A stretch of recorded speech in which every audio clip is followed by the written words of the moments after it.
Hello বন্ধুরা, বং কুইজিনে আপনাদের স্বাগত। আজ আমি বানাবো মাটন আফগানি পোলাও। চলুন কিভাবে বানিয়েছি দেখে নিই।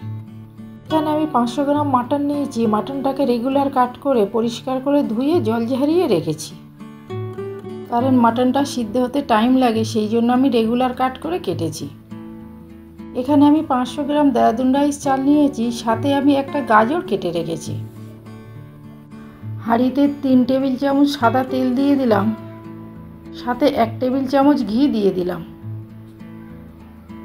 ঘিটা মেল্ট হওয়া পর্যন্ত অপেক্ষা করব। এখানে আমি নিয়ে নিলাম এলাচ, লবঙ্গ, দারচিনি, স্টার অনিয়ন, তেজপাতা আর গোটা জিরে। এগুলো সব ঘি আর তেলের উপরে দিয়ে দিলাম। একটু নাড়াচাড়া করে নেব। এখানে আমি বড় সাইজের 2টো পেঁয়াজ কুচিয়ে রেখেছিলাম, দিয়ে দিলাম। পেঁয়াজটা একটু ভেজে নেব। হালকা ভাজা হয়ে গেছে। এখানে আমি 1.5 টেবিল চামচ আদা রসুনের পেস্ট দিয়ে দেব। আদা রসুনের পেস্টটা দিয়ে দিলাম, দিয়ে আরও একটু নাড়াচাড়া করে নেব। আদা রসুনের কাঁচা গন্ধটা চলে যাওয়া পর্যন্ত নাড়াচাড়া করে নেব।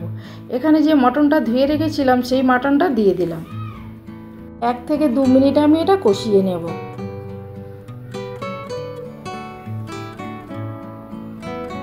দু মিনিট পরে এখানে আমি পরিমাণ মতো নুন দিয়ে দিলাম, দিয়ে ঢাকা বন্ধ করে আরও কিছুক্ষণ রান্না করে নেব। কিছুক্ষণ পরে ঢাকাটা খুলে নিলাম, নিয়ে আরও একটু নাড়াচাড়া করে নেব। এখানে 1 টেবিল চামচ কাঁচা লঙ্কা পেস্ট দিয়ে দিলাম, 1/2 টেবিল চামচ জিরের গুঁড়ো দিয়ে দিলাম, 1/2 টেবিল চামচ ধনের গুঁড়ো দিয়ে দিলাম, পরিমাণ মতো লাল লঙ্কার গুঁড়ো দিয়ে দিলাম। কাঁচা লঙ্কা দিয়েছি, দেখে বুঝে আমি লঙ্কাটা দিলাম।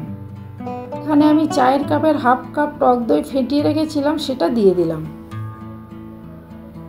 দিয়ে গ্যাসের ফ্লেমটাকে কমিয়ে আমি নাড়তে থাকবো। দইটা দেখুন খুব সুন্দর মেল্ট হয়ে গেছে।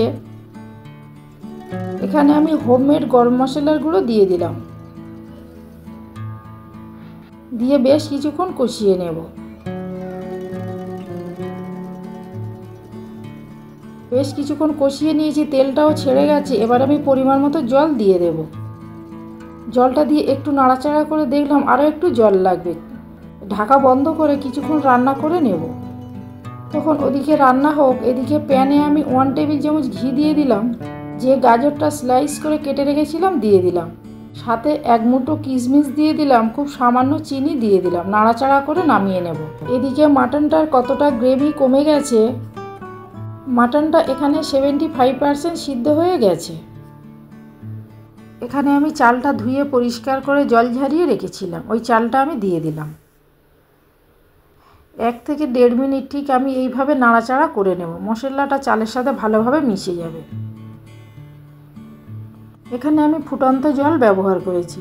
এখানে আমি 500 গ্রাম চালের জন্য 1 লিটার জল দিয়েছি। জলটা দিয়ে একটু নাড়াচাড়া করে নিয়ে গাজর আর কিশমিশ যেটা ভেজে রেখেছিলাম সেটা আমি দিয়ে দেব। দিয়ে ঢাকা বন্ধ করে মিনিট 2 আমি রান্না করে নেব। 2 মিনিট পরে দেখুন ঢাকাটা খুলে নিলাম, বেশ টকবক করে ফুটছে। এই অবস্থায় গ্যাসটাকে আমি সিমে দিয়ে দেব। আরও কিছুক্ষণ রান্না করে নেওয়ার পরে দেখুন জলটা কতটা কমে গেছে। এবারে নিচের ভাতটা উপরে দিয়ে দেবো, উপরের ভাতটা নিচে দিয়ে দেবো। দিয়ে আরও কিছুক্ষণ ঢাকা বন্ধ করে রান্না করে নেব। কিছুক্ষণ পরে ঢাকাটা খুলে নিলাম। দেখুন খুব সামান্য জল আছে। এখানে আমি কিছুটা ব্রেস্তা দিয়ে দেব, দিয়ে কিছুক্ষণ স্ট্যান্ডিং টাইমে রেখে পরিবেশন করে দেব। জলটা আছে, বাকি জলটাই ভাতে টেনে নেবে। রান্না কমপ্লিট হয়ে গেছে। কতটা ঝরঝরে হয়েছে দেখে বুঝতে পারছেন। Mutton Afghani pulao ready. আমার রান্না যদি ভালো লাগে কমেন্টের মাধ্যমে জানাবেন।